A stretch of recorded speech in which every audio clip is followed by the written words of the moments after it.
제가 요즘 보니까 날씨가 얼마나 뜨거운지 대구는 벌써 한여름이 된 것 같습니다. 여러분 뜨거울 때 건강 잘 돌보시고 잘 챙기시기를 바랍니다. 이미 뜨거운 김에 이열치열이라고 우리도 뜨겁게 사랑하는 여름이 되기를 바랍니다. 누구를 사랑할까요? 주님을 사랑하는 거죠. 뜨겁게 주님을 사랑합시다. 그리고 뜨겁게 이웃도 사랑해야 돼요. 주님 우리를 뜨겁게 사랑하셔서 생명 주셨으니까 이 여름에 뜨겁게 주님 사랑하면서 뜨겁게 기도로 지나는 그런 여름 되기를 바랍니다. 한번 따라해 보겠습니다. 주님 사랑으로 뜨겁게 기도합시다.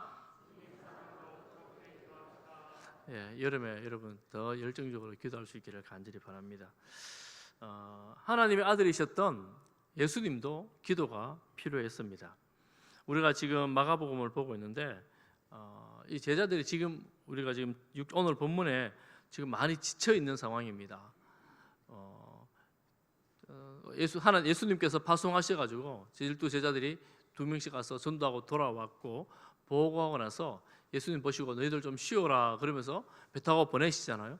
배 타고 보냈더니만 많은 사람들이 또 이 사람들을 예수님과 제자들을 쫓아가잖아요. 그래서 내려서 가르치시고 또 오병이어로 남자만 5,000명이 넘는 이 많은 무리들을 먹여주셨습니다. 여러분 그 장면을 한번 상상해 보세요. 5,000명이 넘는 1만 명이 넘는 그런 많은 무리가 모인 자리에 제자들 12명과 뭐 한 더 많은 제자들이 좀 나눠 섬겼다고 생각해 보세요. 그 저녁에 얼마나 많이 지치고 힘듭니까? 그렇지 않아도 지쳤는데 그 사역이 다 끝이 났습니다. 오늘 본문은 이제서 그렇게 시작되는 거예요. 사역이 다 끝이 나고 지쳐있는 그 제자들에게 예수님께서 너희들은 배 타고 베스다로 좀 건너가거라. 예수님은 이 제자들을 사랑하는 마음으로 이제 보내버리는 거예요. 더 이상 너희들 너무 고생했으니까 가거라. 그리고 남은 무리들을 예수님께서 직접 다 흩어 보내십니다. 오늘 46절에 보니까 무리를 작별하신 후에 기도하러 산으로 가셨다 이렇게 말씀합니다. 제자들도 보내시고 무리들도 보내시고 예수님은 홀로 산으로 가십니다. 요한복음에 보면 6장에 오병이어 사건 나오는데 이 배불리 먹은 무리들이 예수님을 향하여 환호성을 지르면서 예수 막 이러면서 우리의 왕이 되어달라고 막 무리가 따라가거든요. 예수님은 그들을 다 이제 돌려 보내셨습니다. 사실은 제자들 그리고 그 무리들은 이 큰 사역을 뒤로하고 흩어진 건데 예수님도 뭐 좀 격려가 필요하지 않았겠어요? 제자들 수고했다는 칭찬이 좀 필요하지 않았겠습니까? 세상은 칭찬과 격려를 굉장히 중요하게 생각합니다. 우리에게 정말 칭찬과 격려가 필요합니다. 격려가 필요합니다. 여러분 정말 칭찬과 격려가 필요하지 않습니까? 칭찬을 받아야 힘이 나고 격려를 받을 때 마음이 좀 안정이 되고 좀 그런 거 있잖아요. 그리고 실제로 칭찬을 하면 이 마음에 북돋아지는 그런 걸 느낄 수가 있습니다. 아이들은 칭찬해주면 춤을 춥니다. 얼마나 좋아하는지 몰라요. 금방 뭐 혼나 삐져 있더라도 또 칭찬을 해주면 또 금방 아이들을 그렇게 좋아합니다. 칭찬, 격려, 인정 뭐 이런 거 너무 필요하잖아요. 특별히 여러분 여자 성도님들 많은데 남편분 마음이 잘 안 움직이면 칭찬과 격려를 해주시기를 바랍니다. 너무 나무라지만 마시고 칭찬과 격려를 해주세요. 나무란다고 잘 안 듣잖아요. 그때는 작전을 바꾸셔서 칭찬과 격려를 해주시면 목숨 걸고 열심히 할 겁니다. 그러니까 여러분 그렇게 칭찬과 격려를 해주시기 바랍니다. 사람들은 칭찬과 격려가 좀 필요합니다. 그런데 예수님은 그렇지 않아요. 예수님은 이 칭찬해주고 격려해줄 모든 사람들을 다 보내버렸습니다. 보내버리고 홀로 산으로 올라가십니다. 왜요? 기도하시기 위해서. 우리가 칭찬과 격려를 받으면 힘이 나는데 인간적으로도 힘이 나는데 예수님께서 힘을 내는 방법은 사람들과 조금 다른 방식이었습니다. 요한복음 4장 34절에 보면 이렇게 말씀하시죠. 예수께서 이르시되 같이 읽어보겠습니다. 시작. 예수께서 이르시되 나의 양식은 나를 보내신 이의 뜻을 행하며 그의 일을 온전히 이루는 이것이니라. 양식이 뭡니까? 우리를 배부르게 하고 힘나게 하는 거 아닙니까? 그런데 예수님께서 힘을 내는 방식은 사람들의 격려와 사람들의 칭찬이 아니라 나를 보내신 분 하나님의 그 뜻을 행하는 것, 그분의 일을 온전하게 이루는 것. 주님의 일을 할 때 힘이 난다. 하나님의 뜻을 알고 일할 때 힘이 나는 거예요. 그래서 예수님은 양식, 우리로 치면 밥을 먹듯이 사역하기 전에 새벽에 일어나서 하나님을 만나고, 밥을 먹듯이 저녁에 지친 몸을 이끌고 또 하나님을 만나고, 그렇게 힘을 하나님으로부터 공급을 받는 것입니다. 그러니 예수님은 칭찬과 명성이 아니라 하나님의 음성을 듣기를 원함으로 하나님께로 홀로 나아갔습니다. 그것이 우리에게 얼마나 힘이 되는지 몰라요. 우리는 사실은 양식, 밥을 먹으면 배가 부르지만 하나님으로부터 음성을 들을 때, 하나님의 뜻들을 발견하게 될 때, 하나님의 음성을, 하나님과 함께하게 될 때 우리 역시도 힘이 나는 것을 경험할 수가 있습니다. 기도하는 것이요. 예수님은 그렇게 기도하셨습니다. 우리가 6월 들면서 교회에서 이제 릴레이 금식 기도하자 이렇게 하고 기도를 시작했는데, 저는 우리가 이 건축이 완공될 때까지 어쨌든 하루에 한 명은, 누군가는 한 끼라도 금식하며 기도를 이어갈 수 있기를 간절히 바랍니다. 그래서 이렇게 하고 있는데, 여러분 모두가 다 동참할 수 있기를 바랍니다. 지난주에 1남전도의 어르신들, 2남전도에서 또 이렇게 모범적으로 앞장서 주셔서 너무너무 감사하고, 또 금요기도회에서는 전도의 대표단들 한 분이든 두 분이든, 그리고 우리 주일학교 교사들 함께 모여서 많이 모이진 않지만 함께 모여서 기도를 하는데, 지난 금요일은 뜨겁게 함께 기도했습니다. 다음 세대를 위해서, 건축을 위해서, 우리 자신들을, 우리 교회를 위해서 뜨겁게 기도했습니다. 이렇게 기도하는 것이 얼마나 감사한지, 얼마나 복된지를 모릅니다. 그리고 교회에서 6월부터 함께 기도하자 광고하니까 매일 저녁에 4분, 5분 정도 모여서 기도를 시작을 했습니다. 짧게는 1시간, 많게는 2시간 이렇게 기도를 하십니다. 우리 교회 다시 기도 소리가 끊어지지 않고 있는데 너무너무 감사하고 너무너무 영광스럽고 너무너무 좋습니다. 교회에 기도 소리가 들린다는 게 얼마나 좋은 일인지 모릅니다. 교회에는 기도 소리가 들려야 하지 않겠습니까? 그래서 우리가 계속해서 기도할 수 있기를 바랍니다. 우리가 기도할 때 하나님께서 일하심을 믿습니다. 우리가 부르짖을 때에 하나님께서 하나님의 때에 하나님의 방법으로 일하시는 것을 우리가 경험하게 될 것입니다. 우리가 기도할 때에 다음 세대가 하나님으로 말미암아 힘을 얻고, 우리가 기도할 때에 우리가 지금 건축하는 이 교육관도 주님 안에서 이룰 줄을 믿습니다. 어떻게 지어져야 됩니까? 기도로 지어져 가는 것이요. 우리가 기도할 때에 이런 사역이나 이런 일뿐만 아니라 특별한 은사와 특별한 능력을 공급받기도 하지요. 예수님은 홀로 그렇게 밤에 기도하실 때에 뭔가를 보셨어요. 무엇을 보셨는가?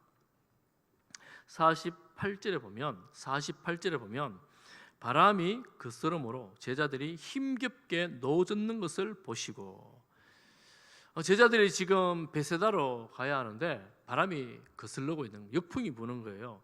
노젓는데 너무 고생스럽게 노젓는데, 시간이 지금 몇 시냐 하면 밤 4경쯤이라 그럽니다. 4경은 새벽 3시에서 6시 사이인데, 그러면 초저녁에 해가 넘어갈 때 저녁을 그렇게 먹고 수고하고 예수님은 산으로 가시고 이 제자들은 배를 탔는데, 짧게 보면 6시간, 길게 보면 9시간, 그 정도를 이 제자들이 바다에서 노를 젓고 있는 거예요. 이 제자들이 바다에 익숙한 사람들인데 오랫동안 바다 위에서 꼼짝지도 꼼짝하지 않는 배 가운데 노를 젓고 있는 거예요. 얼마나 고생하고 있습니까? 그렇게 고생하는 제자들에게 예수님께서 찾아가십니다. 근데 아주 독특한 방식으로 찾아가십니다. 독특한 방식이 무엇이냐면 48절 하반절에 보면 예수님께서 바다 위로 걸어서 그들에게 오사 지나가시려고 하시매, 여러분 바다 위로 걸어가는 것도 정말 독특하고 황당한 내용이고, 더 황당한 것은 제자들에게 오시면 찾아가시면 되는데 지나가시려고 오시는 거예요. 이렇게 표현을 하고 있습니다. 이게 과연 무슨 의미일까? 참 어렵죠. 성경에 어려운 내용이 나오면 우리가 이 어려운 내용을 해결하는 방식이 한 가지가 있는데, 그게 뭐냐면 이런 표현들을 성경 다른 곳에서는 어떤 의미로 썼는가를 찾아보는 거예요. 특별히 신약에서는 구약의 내용을 찾아보면 좋습니다. 왜냐하면 구약의 하나님이 이 하나님을 향하여 사용된 표현들이 신약에 그대로 옮겨진 경우들이 많이 있습니다. 그래서 이 표현들을 찾아보면 물 위로 걸으신 예수님, 욥기 9장 8절에 보면 그가 홀로 하늘을 펴시며 바다 물결을 밟으시며 이렇게 말씀하십니다. 욥기뿐만 아니라 시편 곳곳에서 하나님께서 물에 길을 내신다, 물을 밟으신다, 물을 걸으신다 이런 표현들이 나옵니다. 누가요? 하나님께서.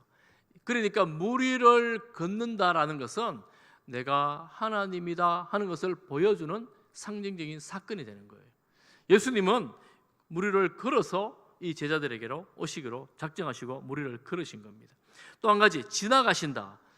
그러면 그 하나님이 지나가신다는 게 무슨 표현일까요? 여러분 혹시 하나님이 지나가신다라는 표현이 기억나는 장면이 있습니까? 성경 많이 보신 분들 이 기억나는 장면이 있을 텐데요. 하나님이 지나가신다. 언제 그랬을까요? 출애굽기에 보면 나옵니다. 출애굽기 33장에 지치고 힘들어하는 모세가 하나님 영광을 좀 보여주십시오 이렇게 기도하니까 19절 전반절에 여호와께서 이르시되 내가 내 모든 선한 것을 너 앞으로 지나가게 하고 여호와의 이름을 내 앞에 선포하리라. 하나님은 영이십니다. 사람들 눈에 보이지 않습니다. 그런데 하나님께서 모세의 간절한 간구를 들으시고 내 모든 선한 것을 네 앞에서 지나가게 하겠다. 하나님의 존재를 보여주시겠다라고 모세에게 말씀을 하시는 거예요. 이거 굉장히 위험한 일이거든요. 잘못하면 죽을 수 있는 일인데 하나님은 모세에게 그렇게 말씀하셨고 33장 22절에 보면 우리 22절을 같이 읽어보겠습니다. 시작. 내 영광이 지나갈 때에 내가 너를 반석 틈에 두고 내가 지나도록 내 손으로 너를 덮었다가 하나님의 영광이 모세 곁으로 지나갈 텐데 이 모세를 반석 틈에 두고 보여달라 그러는데 지나갈 때 덮어버린대요. 왜 덮을까요? 왜 덮을까요? 하나님의 영광을 직접 보면 죽습니다. 살 사람이 없습니다. 거룩하신 하나님의 영광 앞에 살 사람이 없어요. 그런데 하나님은 모세의 기도를 들으시고 그 힘들어하는 모세를 위로하시고자 힘을 주시고자 나타내 보여주신다고 내가 지나갈 때에 내가 너를 덮겠다 이렇게 하고 덮어주십니다. 지나갈 때에 누가 지나가신다고요? 하나님이 지나가시는 거예요. 그러니까 예수님께서 그들을 지나가신다라고 말할 때 앞에 물 위를 걸으시는 예수님, 곧 하나님이신 예수님께서 그 제자들 사이를 지나가신다는 것은 이 모세의 표현을 가져와서 내가 하나님이다라는 사실을 그들에게 보여주십니다. 이런 표현을 씁니다. 하나님의 현현, 곧 나타나십니다. 이런 표현을 씁니다. 그러니 예수님께서 하나님이다라는 사실을 그런 식으로 보여주시는 거예요. 물 위를 걸어오셔서 지나가심으로 보여주시는 것입니다. 그러면 무슨 말씀입니까? 예수님은 내가 하나님의 아들 곧 하나님이다. 이것을 너희들이 깨달아라 하는 것을 말씀하십니다. 얼마나 무섭겠습니까? 제자들의 배후에 있어요. 여러분 저기서 깜깜한데 사람이 걸어온다고 생각해 보세요. 얼마나 무섭겠습니까? 유령이라고 생각하지 않겠어요? 제자들이 유령이라고 생각했습니다. 그때 예수님께서 가까이 오셔서 뭐라고 말씀하십니까? 50절 뭐라고 말씀하십니까? 안심하라 내니 두려워하지 말라. 두려워하는 그들에게, 깜짝 놀란 그들에게 안심하라 내니 두려워하지 말라. 예수님, 살아계신 하나님이신 예수님, 이 땅에 오신 하나님이신 그 예수님께서 제자들에게 안심, 평안을 주시기 위해서 찾아오신 거예요. 과거에 지친 모세에게 힘 주시기 위해 찾아오신 하나님께서 지금 이 땅에 오신 아들 예수님은 지친 제자들에게 위로하시고 힘 주시기 위해서 찾아오신 것입니다. 여러분, 그 주님께서 오늘 우리도 찾아오실까요? 우리에게도 오실까요? 하루하루 걱정, 두려움, 근심으로 가득한 그런 삶을 살아가는 우리 이 땅에 살아가는 저희들 아닙니까? 이런저런 일로 생고생을 다하며 살아가는 여러분들 아닙니까? 무엇을 어떻게 해야 될지 갈피를 잡지 못하고 이리저리 허둥대던 저희들 인생들. 제가 요즘 보니까 여러분 핸드폰 손에 쥐고 있으면 과거에 어떤 시대가 가졌던 그 지식보다 더 많은 지식이 핸드폰에 있습니다. 검색만 하면 뭔가 물어보면 다 나와요.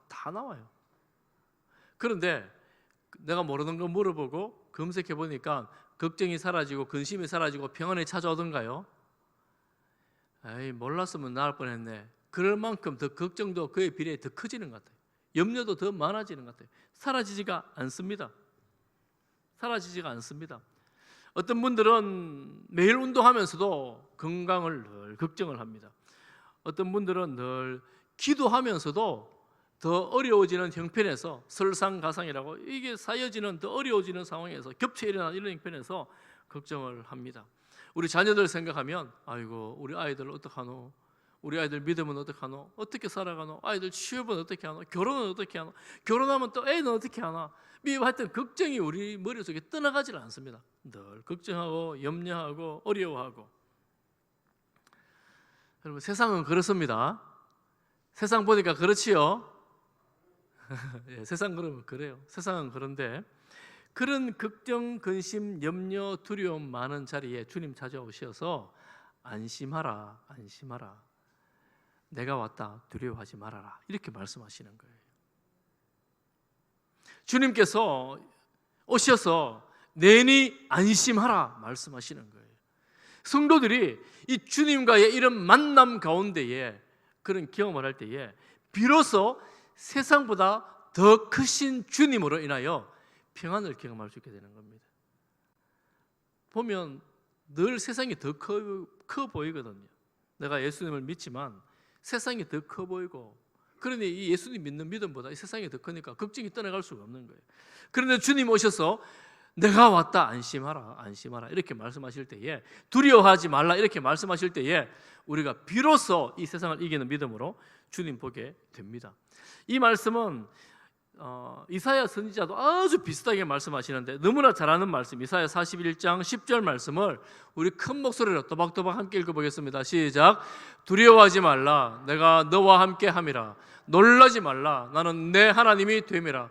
내가 너를 굳세게 하리라. 참으로 너를 도와주리라. 참으로 나의 의로운 오른손으로 너를 붙들리라. 할렐루야. 여러분, 이 암송 구절이에요. 꼭 암송하시기를 바랍니다. 두려워하지 말라, 내가 너와 함께한다. 주님 함께 하신다잖아요. 놀라지 말라, 내가 너의 하나님이다. 내가 네 하나님이다. 이렇게 말씀하시죠. 내가 너를 굳세게 하겠다. 참으로 너를 도와주겠다. 참으로 나의 어려운 오른손으로 너를 붙들어 주겠다. 붙들고 있겠다. 이렇게 말씀하시는 거예요. 주님, 이 말씀이 오늘 우리의 말씀이 되기를 주님의 이름으로 축복합니다. 여러분의 말씀이 되기를, 여러분 가정의 말씀이 되기를 축복합니다. 그런데 이 말씀을 보면 비슷합니다. 반복합니다. 반복을 왜 합니까? 강조하는 거예요. 강조하는 거예요. 내가 너 함께 하고 있다. 내가 너를 붙들고 있다. 내가 너를 다 알고 있다. 내가 너를 보고 있다. 내가 너를 지금 지켜주고 있다. 너를 강하게 해주겠다. 강조하는 겁니다. 여러분, 그런데 우리 하나님 우리에게 이렇게 말씀하신 우리 삶은 어떠냐면, 여러분 제자들을 잠깐 돌아보면 베스다로 가라 그러잖아요. 이 제자들은 지금 그 나이 들도록 이 바다에서 잔뼈가 굵은 어부들이 대부분입니다. 그 어부들은 이 바다가 익숙해요. 100개를 다 알아요. 노저 얼마 가면 금방 가지 뭐 수고할 것도 별로 없어요. 그러는데 너무 잘 아는데 바람만 다른 방향으로 불어도 내 의도대로 되지 않는 거예요. 여러분, 어쩌면 우리 인생이라는 것이 그런 것 같습니다. 나는 이 분야의 전문가야. 이 분야에 이 분야는 내가 너무너무 잘해. 나를 능가할 사람이 없어. 이 분야에 내가 최고야라고 생각하는데, 그래 어디 가서 이야기하면 내가 그 분야의 전문가다 이런 거 있지 않습니까? 그런데 오늘 성경에 보니까 바람만 방향이 바뀌어도 전문가도 힘을 못 쓰는 일들이 너무 많아요. 그 바람 역풍이 보니까 일로 가야 되는데 아무리 노져도 가지를 않는 거예요. 배가 그 자리에 멈춰 있는 거예요. 내가 아는 길로 아무리 열심히 해도 한치의 진척도 없는 거예요. 진도가 나가질 않는 거예요. 너무너무 힘들고 고생하고 손에 피가 나도록 노를 젓는데 배가 나가질 않는 거예요. 자리만 뱅뱅뱅 돌고 있는 거예요. 어떻게 해요? 어떻게 해요? 너무 쉽다고 생각하고 배를 띄웠는데 배가 더 이상 나가지 않으니 여러분 어떻게 해요? 여러분 인생이 그럴 때 있지 않습니까? 이건 내가 너무 잘하는 일이고 너무 잘하는 일이고 또 익숙한 일이고 늘 하던 일인데 오늘 왜 이렇게 안 되는 거야? 왜 이렇게 막히는 거야? 왜 이렇게 막히는 거야? 제가 컴퓨터를 하다 보니까요, 뭐 저는 컴퓨터를 거의 못 하는데 가끔씩은 뭐 이런 수를 써도 안 되고 저렇게도 안 되고 막 안 되다가 누가 오니까 득 저절로 될 때가 있더라고요. 컴퓨터 하시는 분은 아마 그런 경험들 좀 하실 텐데 아무리 해서는 안 되는데 이렇게 한번 딱 손대니까 저절로 되는 때가 있어. 너무 당황스럽잖아요. 안 되는 거예요. 안 되는 거예요. 우리 인생 역풍 가운데 고난과 갈등과 고통 가운데 있을 때 주님이 찾아오십니다. 주님 찾아오시면 어떻게 됩니까? 어떻게 됩니까? 바람이 그치는 거예요. 바람이 그쳐버리는 거예요. 아무리 용서도 안 되는데 주님 오시는 거예요. 어떻게 오십니까? 주님 이미 보시고 있었고 이미 알고 계시고 그렇게 오시는 거예요. 그래 바람이 그치는 거예요. 제자들 너무너무 놀라서 깜짝 놀라잖아요. 얼마나 놀랍니까? 그런데 이 제자들에 대해서 어떻게 평가하시느냐 하면 이 놀라는 제자들을 보고 52절 하반절에 보면 마음이 둔하다 이렇게 평가를 합니다. 이 둔하다라는 뜻을 원어로 좀 살펴보면 더 놀랄 일입니다. 왜냐하면 이 둔하다라는 말을 다른 곳에는 완악하다 이렇게 번역하는 데가 있거든요. 완악한 사람 구약에서는 누가 완악했습니까?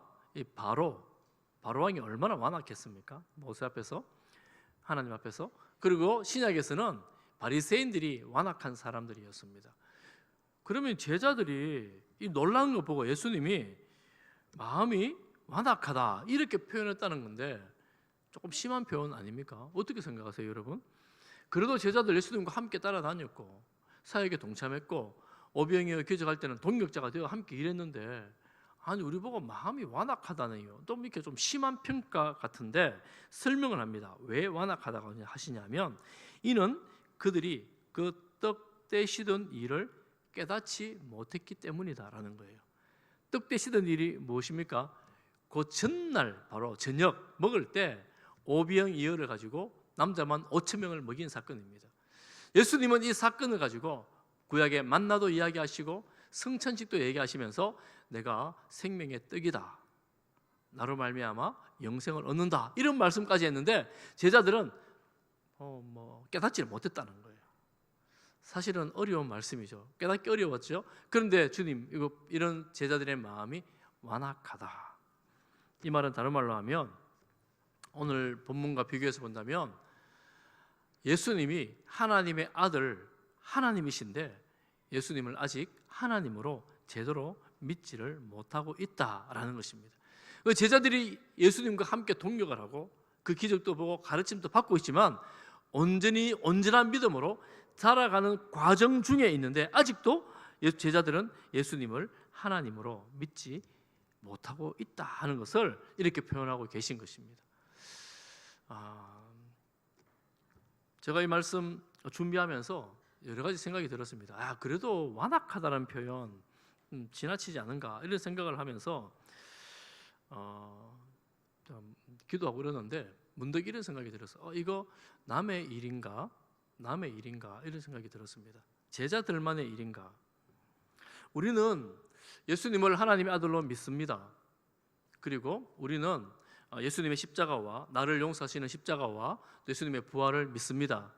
아멘. 예수님의 하나님의 아들로 믿으시지요? 이 아멘 크게 하셔야 돼요. 예수님의 십자가와 부활을 믿으시지요? 아멘. 믿는 믿음 너무너무 중요한 믿음이잖아요. 믿습니다. 그런데 제자들처럼 내 인생에 역풍을 만나 내 마음대로 되지 않고 목적한 대로 안 될 때 정말 힘겹고 어렵고 고통 중에 있을 때 고생 중에 있을 때 여러분 그때 하나님은 여러분에게 어떤 분이십니까? 예수님은 어떤 분이십니까?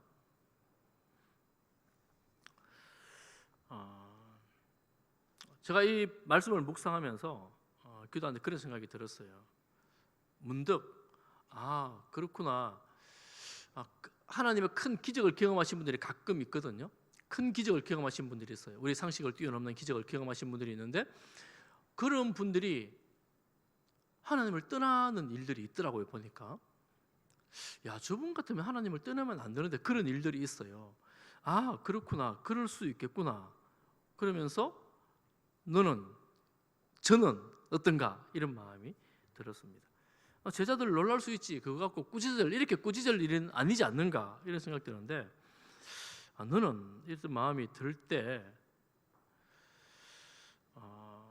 제가 예수님을 믿고 있고 하나님을 믿고 있는다고 말하면서 제가 이런저런 상황에서 하나님 앞에 얼마나 부르짖고 또한 기도하는 게 어느 정도였는가, 내가 하나님을 기대하는 방식이 어느 만큼인가.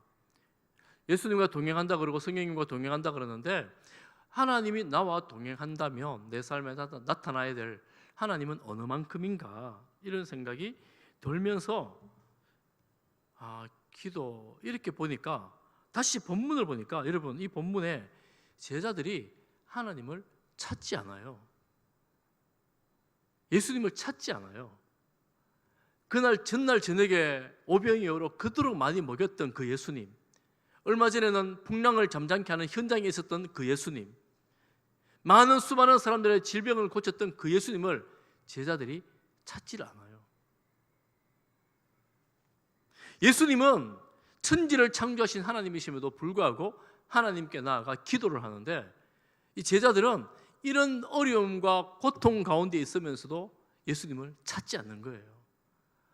이게 내 모습이 아닌가, 이런 생각이 들었어요. 그렇다면 이게 예수님 보신 것처럼 완악한 것인가? 완악하다 해도 할 말이 별로 없는 그런 지경이 아닌가, 이런 생각이 들었습니다. 그렇다면 우리가 정말 주님을 더 찾고 간절히 기도해야 될, 정말 간절히 기도하며 주님 앞에 나가야 될 때가 아닌가. 마음이 둔하다는 이 주님의 책망, 이 책망 가운데에 내가 잊지 않기 위해서 주님 앞에 더 간절히 나가서 기도해야 되겠다. 주님의 역사를 기대하며 또한 때로는 기다리며 기도해야 되겠다, 이런 생각을 하면서 이 본문을 보니까 또 놀랍게도 반전이 있습니다. 배가 게네사렛 땅에 이릅니다. 여러분, 이 배는 베세다를 향해서 가야 할 배인데 다른 데로 갔어요. 8장에 가면 베세다에 도착합니다. 이 과정이 쭉 나오는데, 이 과정에 대해서는 다음에 제가 한번 말씀을 드리겠습니다. 게네사렛이라는 땅에 이르렀는데 그때는 어떻게 되느냐 하면 놀라운 일이 또 일어납니다. 그게 뭐냐면, 예수님과 제자들이 배에서 내리니까 예수님을 알아본 사람들이, 소문을 들었던 사람들이 구름대처럼 몰려들고 있습니다.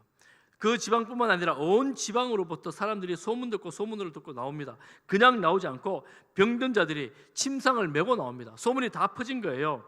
아무데나 예수님께 들어가시는 곳곳마다, 도시마다, 마을마다, 시장마다 예수님 곁에서 옷자락이라도 한번 잡아보겠다고, 이런 소문 다 난 거예요. 벌써 옷자락만 잡아도 병이 고쳐진다더라. 이런 예수님의 소문을 듣고 수많은 사람들이 몰려와서 간구하면서 손을 대는 자마다 다 성함을 받았다, 이렇게 말씀을 합니다. 예수님을 믿고 예수님을 간절히 찾았더니만 이렇게 된 거예요. 이 본문에 대해서 해석 예제들이 너무나 많은데요, 한 가지 확실한 것은 제자들은 지금 예수님을 하나님으로 믿지 않음으로 말미암아 예수님의 책망이 있다면, 이 무리들은 예수님을 내 병 고쳐주시는 분으로 확실하게 믿고 찾아와서 옷자락이라도 잡았다는 거예요. 그런 믿음으로 예수님을 찾아 나왔다는 겁니다. 참 놀라운 비교가 이 본문 안에 있지요. 우리도 여러분 그런 것 같습니다. 여러분 언제 예수님을 가장 가까이, 하나님을 가까이 느낄 수가 있습니까? 내 인생의 한계 앞에서, 질병 앞에서, 또 직장상의 어려움 앞에서, 여러 관계들 어려움 앞에서, 한계 앞에서 간절히 구할 때에 하나님의 도우심을 입습니다. 응답을 경험합니다. 기적이 나타나기도 합니다. 살아계신 하나님이라고 고백하게 됩니다. 그런데 제가 요즘 우리 시대를 다시 좀 보면서 어떤 느낌이 드냐면, 그렇게 간절히 구해야 할 만큼, 예전에 금식하고 철회하고 밤새도록 기도하는, 그렇게 간절히 구해야 할 만큼의 생존에 걸린 문제들이 많지 않아요. 여러분 어떻습니까? 여러분 옛날에 금식하면서 우리 부모님 세대 엄청 기도했잖아요. 그런데 그런 일이 별로 없습니다. 그러면 우리가 하나님을 느끼고 하나님을 경험할 수 있는 기회가 많이 줄어든 건 사실인데, 그럼 우리는 주님 믿을 수가 없는가요? 그렇지 않지요. 부활을 믿지 않는 도마에게 주님 뭐라고 말씀하십니까? 요한복음 20장 29절에 보면 예수께서 이르시되 너는 나를 본고로 믿느냐? 누가 보겠습니까? 보지 못하고 믿는 자들은 복되도다 하시니라. 한번 따라해 보겠습니다. 보지 못하고 믿는 자들은 복되도다. 우리가 직접 보지 못했지만 우리가 예수님을 믿습니다. 예수님의 부활을 믿습니다. 우리 복 있는 자들이에요. 복 받은 자들입니다. 하나님께서 우리에게 이런 믿음을 주셨습니다. 놀라운 믿음을 주신 거예요. 우리는 복 있는 사람들입니다. 그렇다면 우리가 모든 기적과 이적과 능력이 아니라 할지라도 예수 그리스도를 하나님의 아들로 살아계신 하나님으로 믿는 것, 예수님의 그 십자가가 나의 죄를 위한 죽음이고 예수님의 그 부활이 우리를 완성하게 하는 그 부활이라는 영원한 소망이라는 것을 믿는 것, 이 믿음이 얼마나 놀라운 믿음입니까? 주님께서 우리에게 그런 엄청난 믿음, 큰 믿음 없어도 주님께서 찾아오셔서 도마에게 보여주시고 제자들에게 찾아오셔서 내가 하나님이라고 보여주시듯 말씀하시는 게 오늘 이 말씀입니다. 사랑하는 성도 여러분, 아마 여러분 삶 가운데에 과거에 주님 여러분 삶에 찾아오셔서 말씀하시고 깨닫게 하시고 이런 것들을 많이 경험하셨을 거예요. 그런 경험들이 아이고 전에 뭐 우연히 일어난 일이지, 그냥 뭐 한번 일어난 일이지, 이렇게 여러분 간과하고 넘기지 마시기를 바랍니다. 오히려 지금이라도 다시 주님, 하나님을 떠나가는 우리 다음 세대에 주님 찾아와 주십시오. 믿음이 연약한 우리 다음 세대 아이들에게 주님 찾아와 주십시오. 우리 태신자 이름 적어놓고 기도하는데 아직 믿지 않는 그 태신자들 주님 찾아와 주십시오. 또 우리 병든 우리 환우들의 병상에 주님 친히 찾아와 주십시오. 주님, 그리고 이 건축하는 이 일에 주님 찾아와 주십시오. 우리의 기도가 되어야 할 줄을 믿습니다. 간절히 기도하는 거예요. 주님 불쌍히 여겨 주옵소서. 왜냐하면 이 내 노력 갖고 안 되는 거거든요. 내가 밤새도록 노력해도 바람 방향만 바뀌면 이게 내 힘 갖고는 택도 없는 일이에요. 하나님 찾아오셔서 역사하시면 말씀 한마디에, 아니 배에 발만 올리셔도 바람이 멈추는 놀라운 역사가 일어나게 되거든요. 그러니 주님 우리를 불쌍히 여기사 우리를 찾아와 주십시오. 사랑하는 성도님들, 가정에 우리 주님 친히 찾아가 주시기를 간절히 소망합니다. 여러분 아픈 그 육신, 연약한 육신, 여러분 병상 그 자리에 우리 주님 친히 찾아가 주셔서 손대주시고 만져주시기를 간절히 소망합니다. 우리 믿음이 없어서 늘 갈등하고 고민하고 어디로 갔는지, 늘 멀리 있는 자녀들 교회 갔나 확인하고, 교회 좀 가거라 확인하고, 이런 자녀들 있잖아요, 가족들이 있잖아요. 여러분 그들에게 우리 주님 찾아가 주시기를 간절히 소망합니다. 우리는 그런 마음을, 그런 믿음으로 기도하는 거예요. 주님 좀 불쌍히 여겨 주십시오. 주님 그들을 돌봐 주십시오. 주님 그들을 찾아가 주십시오. 그들에게 우리 주님 찾아가셔서 내니 두려워 말라, 안심하라, 주님 말씀하여 주옵소서. 우리에게 근본적으로 평안을 주시고 안심을 주시는 분은, 두려움을 해결하시는 분은 바로 우리 주님이십니다.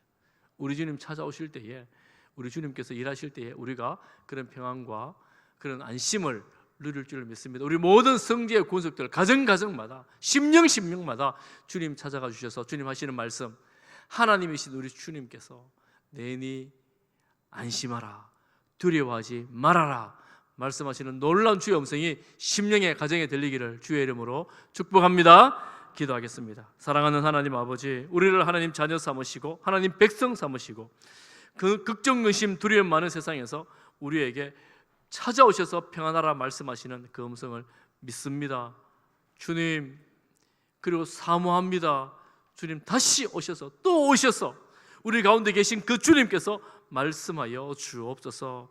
주님으로 인하여 위로를 받고 소망을 가지고 살아가는 모든 주의 백성들이 되게 하여 주옵소서. 예수님 이름으로 기도하옵나이다. 아멘.